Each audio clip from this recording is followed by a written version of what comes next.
علیہ وسلم کی رسالت بیان فرمائی۔ فرمایا محمد الرسول اللہ، محمد اللہ کے پیغمبر ہیں۔ اس سے پہلے اللہ رب العالمین نے امام الانبیاء صلی اللہ علیہ وسلم کی بعثت کا ذکر کیا کہ مقصد کیا ہے آپ علیہ السلام کو مبعوث کرنے کا۔ چونکہ آپ صلی اللہ علیہ وسلم جن حالات میں بھیجے گئے نبی بنا کر، یعنی آپ کو نبوت عطا کی گئی، جن حالات میں، وہ حالات ایسے تھے کہ عرب کی اپنی کوئی بھی تہذیب باقی رہی نہیں تھی۔ وہ کبھی دائیں کبھی بائیں، کبھی اس سلطنت کے زیر سایہ کبھی اس طرف جھکتے تھے، اور حالات کتنے ہی اخلاقیات سے، معاملات کے لحاظ سے بگڑ چکے تھے، وہ آیا ہیں۔ تو ایسے حالات میں امام الانبیاء صلی اللہ علیہ وسلم کو اللہ رب العالمین نے عرب کی سرزمین پر نبی بنا کر بھیجا۔ بہت سارے باطل ادیان اس وقت بھی موجود تھی،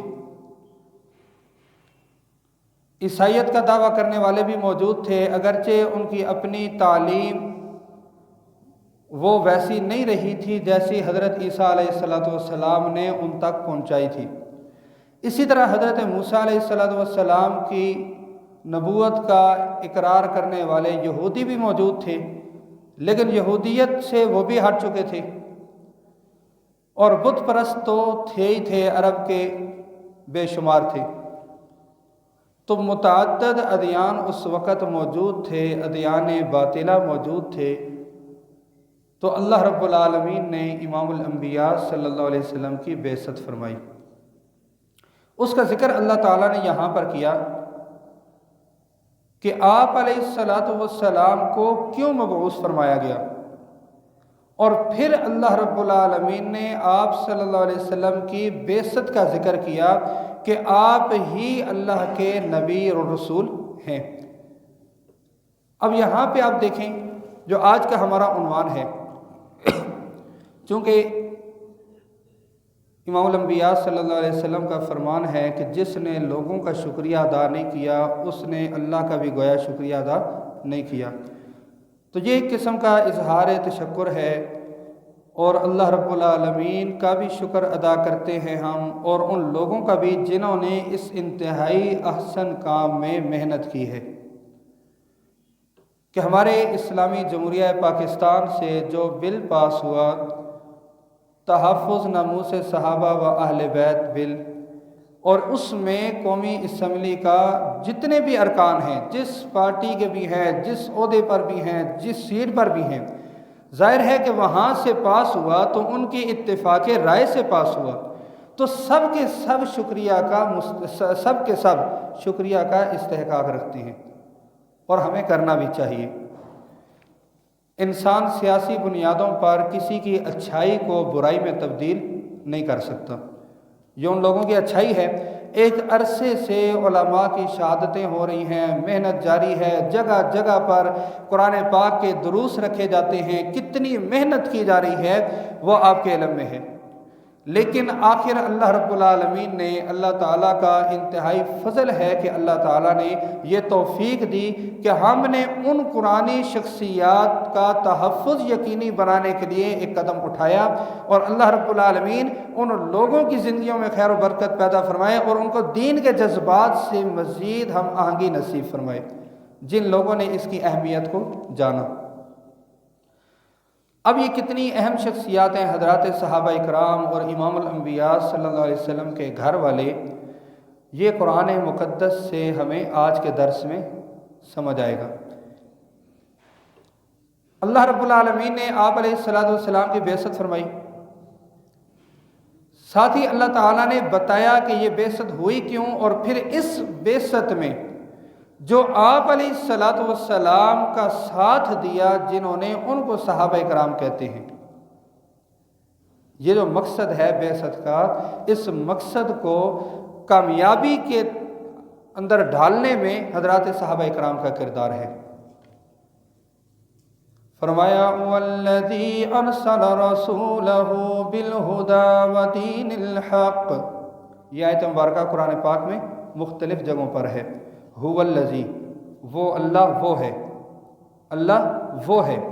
هو الذی ارسل رسولہ بالہدی ودین الحق، وہ اللہ وہ ہے جس نے اپنے رسول کو بھیجا، اپنے پیغمبر کو بھیجا، ہدایت کا سامان دے کر بھیجا اور دین حق دے کر بھیجا ہے۔ ایسے حالات میں جب بہت سارے ادیان موجود تھے، ادیان باطلہ کی وافر مقدار موجود تھی، بت پرست بھی موجود ہیں، غیر اللہ کو معبود ماننے والے بھی موجود ہیں، اللہ رب العالمین کے علاوہ ستارہ پرست موجود، سورج کی پوجا کرنے والے بھی موجود، یہ سارے کے سارے موجود۔ اللہ رب العالمین نے امام الانبیاء صلی اللہ علیہ وسلم کی بعثت فرمائی، کیوں؟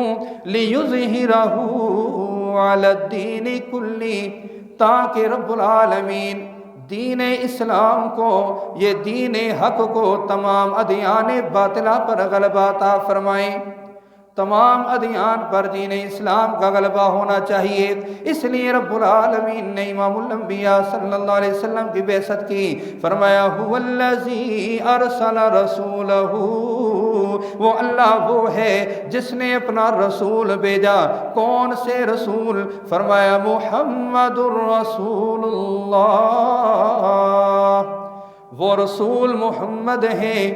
امام الانبیاء صلی اللہ علیہ وسلم کی رسالت کا ذکر آیا، فرمایا محمد کون ہے؟ اللہ رب العالمین کے بھیجے ہوئے، اللہ رب العالمین کے مبعوث کیے ہوئے رسول ہیں۔ آپ صلی اللہ علیہ وسلم کی رسالت کا ذکر میرے دوستو قرآن کا اسلوب ہے۔ جو چیزیں اللہ رب العالمین نے انسانیت کی ہدایت کے لیے مقرر کی ہیں ان کا تعارف بھی کروایا۔ امام الانبیاء صلی اللہ علیہ وسلم کی رسالت بھی قرآن میں موجود، آپ صلی اللہ علیہ وسلم کے آداب بھی قرآن میں موجود، امام الانبیاء صلی اللہ علیہ وسلم کی رات کی عبادت بھی موجود، آپ صلی اللہ علیہ وسلم کی بعثت کے مقاصد بھی موجود، سارے کے سارے مضامین جن کا تعلق امام الانبیاء صلی اللہ علیہ وسلم سے ہے قرآن میں وہ موجود ہیں۔ اسی طرح میرے دوستو آپ علیہ السلام پر نازل ہونے والا قرآن بھی اللہ رب العالمین کا کلام ہے، اس کا تعارف بھی قرآن میں موجود۔ تنزیل من رب العالمین، یہ قرآن وہ ہے جو رب العالمین کی طرف نازل ہوا، اللہ کی طرف سے نازل ہونے والا، قرآنا عربیا غیر ذی عوج لعلہم یتقون، یہ قرآن متقی بنانے کا بہت بڑا ذریعہ ہے، اس کی زبان بھی عربی ہے۔ اذا قرئ القرآن فاستمعوا له وانصتوا لعلکم ترحمون، قرآن کے آداب بھی رب العالمین نے بتا دیے، یہاں تک اللہ نے کہہ دیا فَبِأَيِّ حَدِيثٍ بَعْدَهُ يُؤْمِنُونَ، اگر تم قرآن کو نہیں مانتے پھر کس بات پر ایمان لے کر آؤ گے؟ اس قرآن کے بعد کوئی اور قیمتی چیز تمہارے پاس نہیں آنی۔ یہاں تک رب العالمین نے قرآن کی گواہی دی، فرمایا اگر یہ قرآن غیر اللہ کی جانب سے ہوتا لَوَجَدُوا فِيهِ اخْتِلَافًا كَثِيرًا، پھر تم بہت زیادہ اختلاف پاتے، بہت سی جگہوں پر تضاد آ جاتا، بہت سی جگہوں پر قرآن آپس میں ٹکرا رہا ہوتا، لیکن یہ قرآن کی حقانیت ہے، الحمد سے لے کر سورہ الناس کے آخری لفظ تک کوئی تضاد نہیں، کوئی ٹکراؤ نہیں، ہر بات پر ایمان لانے کا مسلمان پابند۔ میرے دوستوں اسی قرآن میں امام الانبیاء صلی اللہ علیہ وسلم کے صحابہ کا بھی ذکر ہے، اس لیے جیسے رسول اللہ اللہ کے رسول ہیں، جیسے کتاب اللہ اللہ کی کتاب ہے، ایسے ہی اللہ رب العالمین نے امام الانبیاء صلی اللہ علیہ وسلم کو ایسے صحابہ دیے جن کے بارے میں خود رب العالمین فرما رہے ہیں اولئک حزب اللہ، یہ اللہ کی جماعت ہے، پھر اللہ نے اس کا بھی تعارف کروایا، کون اللہ کی کیسی جماعت؟ فرمایا محمد الرسول اللہ، محمد اللہ کے رسول ہیں۔ آپ کی رسالت کو ماننے والے کون؟ والذین معہ اشداء علی الکفار۔ یہ جو آیت مبارکہ ہے یہ آپ نے متعدد مرتبہ سنی ہوگی، یقیناً اس کو بہت سارے خطباء نے بیان کیا ہوگا، کرتے بھی ہیں اور کرتے رہیں گے بھی انشاءاللہ العزیز۔ اس آیت مبارکہ میں حضرات صحابہ اکرام کا تعارف کیسا ہے سماعت کیجیے گا۔ اللہ رب العالمین نے کیا فرمایا؟ محمد اللہ کے رسول ہیں۔ اب اللہ تعالیٰ نے امام الانبیاء صلی اللہ علیہ وآلہ وسلم کے ساتھ رہنے والی جماعت کا تعارف کروایا۔ سب سے پہلے ایک مسلمان کے لیے کامیابی کی شرط ہے کہ اس کا ایمان کامل ہو۔ قرآن پاک کا باقاعدہ ایک یہ عنوان ہے کہ اعمال کا ایمان سے بہت گہرا تعلق ہے۔ جتنے بھی اچھے اعمال کیوں نہ ہوں، لیکن اگر ایمان نہیں، اس بندے کا مسکن روز جزا جہنم ہوگا۔ وہ کبھی بھی یہ نہیں کہہ سکتا کہ میرے اعمال بہت اعلیٰ ہیں اس لیے ایمان نہیں بھی ہے تو مجھے جنت ملنی چاہیے، وہ کبھی جنت میں نہیں جا سکتا۔ قانون الہی یہی ہے کہ اعمال کی بنیاد پر، فقط اعمال کی بنیاد پر، فقط صرف اعمال کی بنیاد پر جنت نہیں ملتی۔ ایمان بنیادی چیز ہے۔ اس لیے اب اللہ رب العالمین نے کیا فرمایا کہ ادیان باطلہ پر دین اسلام کو غلبہ دینا ہے، اور اس کے لیے ایک رسول اللہ نے بھیجا۔ وہ رسول کون ہے؟ محمد الرسول اللہ۔ وہ رسول محمد ہیں صلی اللہ علیہ وآلہ وسلم۔ اب آپ صلی اللہ علیہ وسلم اکیلے پورے ادیان پر غلبہ نہیں پا سکتے، اللہ نے جماعت بھی دی، اور جماعت کیا فرمایا؟ اولئک حزب اللہ، یہ اللہ کی جماعت ہے۔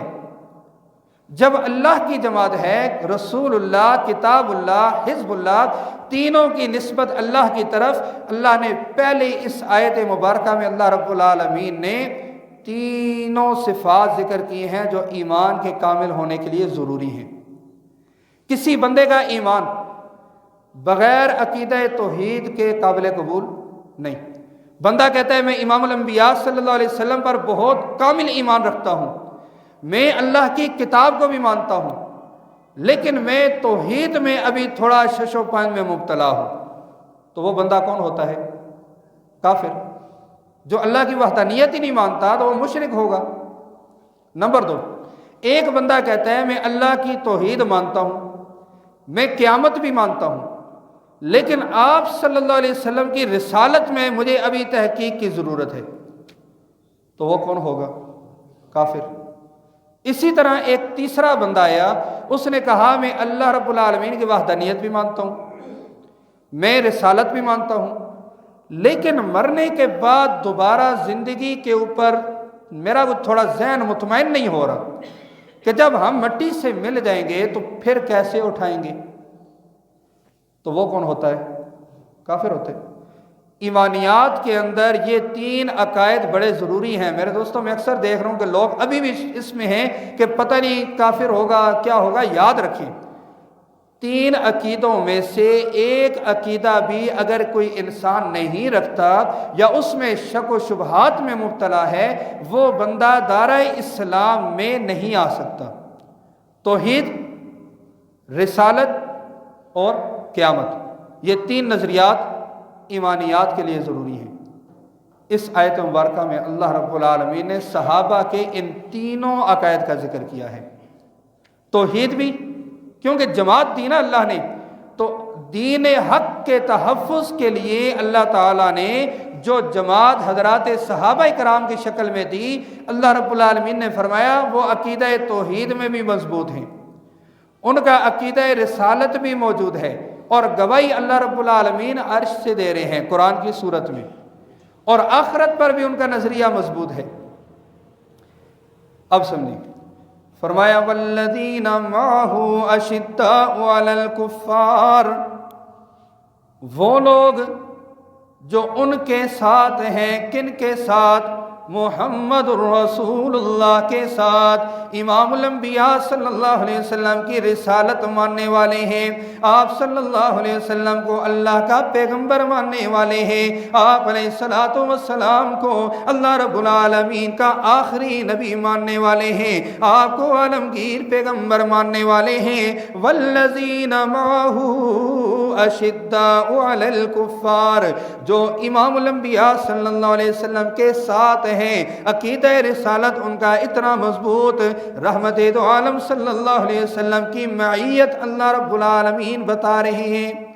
فرمایا توحید میں اتنے کامل ہیں، تراہم رکعن سجدا، آپ ان کو دیکھیں گے کبھی رکوع کرتے ہوئے، کبھی سجدے کرتے ہوئے، مگر ان کے سجدے غیر اللہ کے لیے نہیں ہوں گے، ان کے سجدے کس کے لیے ہوں گے؟ یبتغون فضلا من اللہ ورضوانا، صرف اللہ کی رضا حاصل کرنے کے لیے ایک اللہ کو سجدہ کرنے والے ہوں گے۔ اتنے توحید کے اندر وہ مضبوط ہے۔ اس دور میں میرے دوستو لات کی عبادت بھی ہوتی تھی، منات کی بھی ہوتی تھی، عزا کی بھی ہوتی تھی، حبل کی بھی ہوتی تھی، لیکن صحابہ کرام سجدہ کرتے تھے فقط اللہ رب العالمین کی رضا کے لیے۔ توحید میں بھی کامل ہیں۔ اب بات آئی آخرت کی، قیامت۔ فرمایا توحید اتنی اعلیٰ، توحید اتنی اعلیٰ، رسالت کا عقیدہ اتنا مضبوط کہ امام الانبیاء کی معیت حاصل ہو گئی۔ اب قیامت پر بھی نظریہ موجود ہے۔ فرمایا وعد اللہ الذین آمنوا وعملوا الصالحات، آخرت کو مد نظر رکھتے ہوئے ان کا ایمان اتنا کامل ہے، اعمال اتنے صالح ہیں، منہم مغفرۃ واجر عظیما، روز جزا ان کے لیے مغفرت کے اعلان میں اللہ کر رہا ہوں۔ قرآن میں ہے آخرت بھی اتنی مضبوط۔ یہ صحابہ کا اللہ نے تعارف کروایا، اجمالی تعارف، کہ صحابہ اتنی عظیم شخصیات ہیں، اتنی عظیم جماعت ہیں، ان کا ایمان بھی کامل، عقیدہ آخرت، عقیدہ توحید، عقیدہ رسالت، تینوں اتنے مضبوط کہ اللہ رب العالمین نے یہاں پر سمجھا دیا کہ وہ جو ادیان باطلہ پر دین حق کو لے کر آنا ہے، اس میں جس جماعت کا کردار ہوگا وہ ان تینوں عقائد میں ازبر ہوگی، پکی ہوگی۔ اس کے علاوہ قرآن پاک میں اللہ رب العالمین نے ایک اور طریقے سے سمجھایا، کیونکہ نماز میں انسان سورہ فاتحہ پڑھتا ہے، سورہ فاتحہ انسان ہر نماز کے اندر پڑھتا ہے۔ اب انسان کھڑا ہوتا ہے اللہ اکبر، اس کے بعد ثنا پڑھی، الحمد، پڑھتے پڑھتے پڑھتے آخر میں وہ آ گیا صراط مستقیم کے مطالبے پر، اہدنا الصراط المستقیم، اے اللہ ہمیں سیدھے راستے پر چلائے رکھنا، ہمیں سیدھے راستے پر استقامت عطا فرما، اے اللہ ہدایت تو پالی، اسی لیے تو اللہ اکبر کہہ رہا ہے بندہ، ثنا کہہ رہا ہے، الحمدللہ رب العالمین کا اقرار بھی کرتا ہے، ہدایت تو پالی، لیکن اے اللہ گمراہی سے محفوظ فرما دینا، مجھے ہدایت پر کار بند رکھ، مجھے ہدایت پر چلائی رکھ۔ کون سی ہدایت کا راستہ؟ فرمایا صراط الذین انعمت علیہم، صراط الذین انعمت علیہم، اے اللہ مجھے ان لوگوں کے راستے پر چلانا جو انعام یافتہ لوگ ہیں۔ کون انعام یافتہ لوگ؟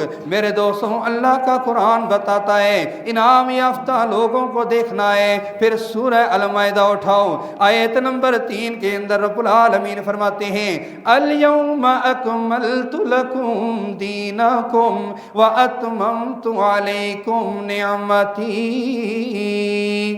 او میرے محبوب پیغمبر کے صحابہ، کسی سے بھی پوچھ لیجئے گا، یہاں پر جو الفاظ ذکر ہوئے ہیں، یہ جو پروناؤنس ذکر ہوئے ہیں جس کو اسم ضمیر کہتے ہیں، یہ جمع کے ہیں۔ یہاں فرمایا الیوم اکملت لکم، کم ضمیر ہوتی ہے السلام علیکم، کم کا مطلب ہوتا ہے تم سارے، زیادہ، السلام علیکہ نہیں ہوتا۔ اسی طرح یہاں پر الیوم اکملت لکم ہے، وہاں پر ایاک نعبد ہے، وہاں ایاکم نعبد نہیں ہے، ایاک نعبد،